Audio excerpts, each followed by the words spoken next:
नमस्कार। आज सोमवार है, आप सबका दिन शुभ हो। आलोकनामा 188।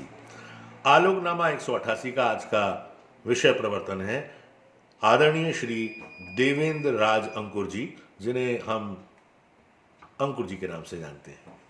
अंकुर जी को कौन नहीं जानता, और अंकुर जी को मैं बहुत छोटी उम्र से जानता हूँ। जब हमारा सिलेक्शन हुआ था रंगमंडल भारत भवन में, वो भी कमेटी में एक मेंबर बन के बाद में आए थे। रंगमंडल के पहले साल भारत भवन में जो प्रोडक्शन हुए थे उसमें उन्होंने मृणाल पांडे द्वारा नाट्य रूपांतरित काजल की कोठरी रंगमंडल के साथ डायरेक्ट किया था। और तब हम पहली बार अंकुर जी को देखे कि वो कैसे रिहर्सल कराते हैं। कि हम लोग घुसते थे हॉल में और वो बोलते थे सो जाओ, एक आवाज़ आती थी सो जाओ। तो हम लोग 10 बजे नहा धो के पहुँचे। हमने कहा सो जाओ मतलब रिलैक्सेशन, इसी तरह से एक्टर रिलैक्स करता है। और अचानक एक दिन बीच में क्या हुआ कि कारण जी दरवाज़ा खोल के आए कि कोई आवाज़ नहीं आ रही और सब रंगमंडल वाले लोग अंतरंग में हैं। तो क्या बात है, तो उन्होंने थोड़ा दरवाज़ा खोला। अंकुर जी ने देखा नहीं कि वो कारण जी हैं। उन्होंने कहा आप भी सो जाइए। इस तरह के बहुत ही हंसी मजाक के क्षणों से शुरू हुआ था।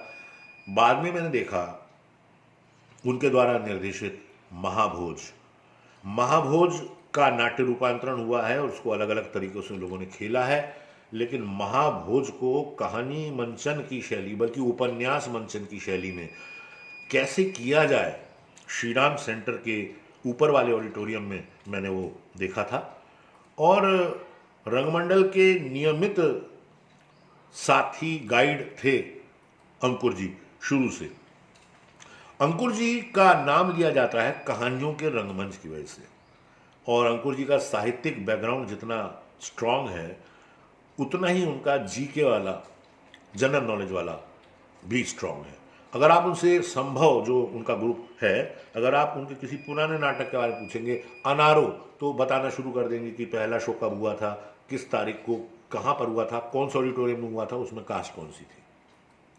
अगर आप उनसे बोलेंगे कि राष्ट्रीय नाट्य विद्यालय में 1972-73 में कैसा माहौल था, तो तुरंत बताएंगे कि 72-73 का समय जो था राष्ट्रीय नाट्य विद्यालय का, उस समय सिलेक्शन के बाद कैसे आते थे लोग। एक बार तो मजाक में वो ये भी बोल रहे थे कि असली में उस समय ड्रामा स्कूल का बहुत ज़्यादा नाम हुआ नहीं था।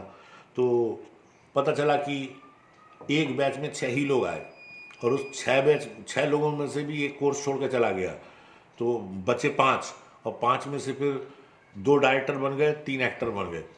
तो बाद में उन्होंने बताया कि जब सिनेमा में, टेलीविज़न में और रंगमंच में राष्ट्रीय नाट्य विद्यालय के स्नातकों ने धूम मचानी शुरू कर दी, तब राष्ट्रीय नाट्य विद्यालय में बाढ़ आ गई आने वाले आवेदनों की, और वो अब भी जारी है।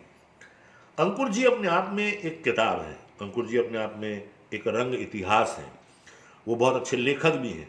उन्होंने पहला रंग, दूसरा रंग, तीसरा रंग से लेकर 7वां रंग तक लिखा है, और उसके बाद प्रदर्शन, दर्शन, वो वाली किताब भी लिखी है।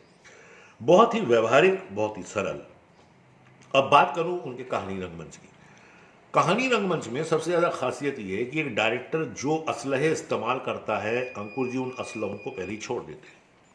डिज़ाइन, कोरियोग्राफी उस तरह से नहीं होती, बहुत ज़्यादा लाइटिंग का खेल ना, सेट ना हो तो अच्छा, प्रॉपर्टी वो भी ना हो तो अच्छा। मतलब रंगमंच के लिए मेकअप क्या ज़रूरत है, कॉस्ट्यूम, हाँ, कहानी का पात्र एक दफ्तर में काम करने वाला आदमी है तो जो पैंट शर्ट पहने हो वही कर सकते हो। इतना सरल, इतना खुला, और सबसे बढ़कर अभिनेताओं के लिए एक चुनौती। क्योंकि अभिनेता शुरू में क्या करता है, कॉस्ट्यूम ढूंढता है, प्रॉपर्टी ढूंढता है, कोई एक अदा ढूंढता है रोल के लिए। अंकुर जी बोलते हैं कि कहानी रंगमंच नाट्य प्रस्तुति नहीं है, ये कहानी का रंगमंच है, कहानी का नाट्य पाठ नहीं है। इसलिए कहानी को नाटक मत बनाओ, कहानी को कहानी की तरह ही प्रस्तुत करो। कहो, कहानी कहने की विद्या है, नरेट करो। तो जो हमारी भारतीय संस्कृति की परंपरा है, ये नरेशन की ही तो है, कथा गायकी की ही तो है। इसलिए रामायण गाई जाती है, भागवत गाई जाती है, कबीरदास गाए जाते हैं, सूरदास गाए जाते हैं, रहीम और रसखान गाए जाते हैं। हमारे यहाँ गाना और कथा कहना ये कलाओं का मूल स्रोत हमेशा से रहा है। और अंकुर जी एक्टर को बोल देते हैं कि ये तुम स्वयं तैयार करो, कैसे करोगे।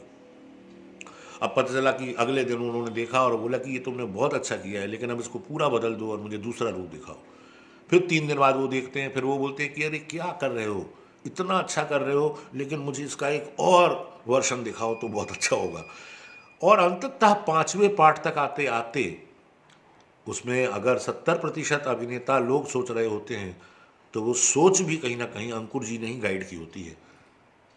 और पूरी प्रस्तुति पर उनका नियंत्रण समान रूप से वैसे ही होता है जैसा किसी भी डायरेक्टर का अपनी नाट्य प्रस्तुति के ऊपर होता है। उन्होंने कितने साहित्यकारों को जोड़ दिया रंगमंच से दोबारा, समकालीन हो या पुराने हो या नए लेखक हो।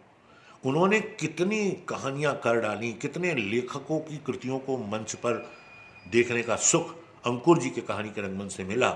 और ये हमारे देश के लिए बहुत मुफीद है, जहाँ ज़्यादा साधन नहीं है, सुविधा नहीं है, ऑडिटोरियम नहीं है, बहुत बड़ी टीम नहीं है, ज़्यादा पैसा खर्च नहीं कर सकते, वहाँ कहानी का रंगमंच कर सकते हैं ना। और कहानियों की कोई कमी नहीं है। और एक एक्टर अगर अकेला कोई कहानी कहता है तो वो तो उसके खुद के टेस्टिंग की भी पराकाष्ठा है कि वो कितना कन्विंसिंग है, कितना ऑथेंटिक है, कितना सस्टेनेबल है स्टेज पर। अंकुर जी के काम को रेखांकित करने की हालांकि मेरी कोई औकात नहीं है, ना मेरी हिम्मत है, ना मेरा साहस है, बल्कि मैं इसे दुस्साहसी कह रहा हूँ। मेरे मन में आया तो ये बातें आपके साथ शेयर की। जो अंकुर जी को जानते हैं वो ये सब बातें बहुत पहले से जानते हैं। जिन्होंने अंकुर जी के साथ अभी काम नहीं किया है, ये संदेश उनके लिए है। जय रंगमंच।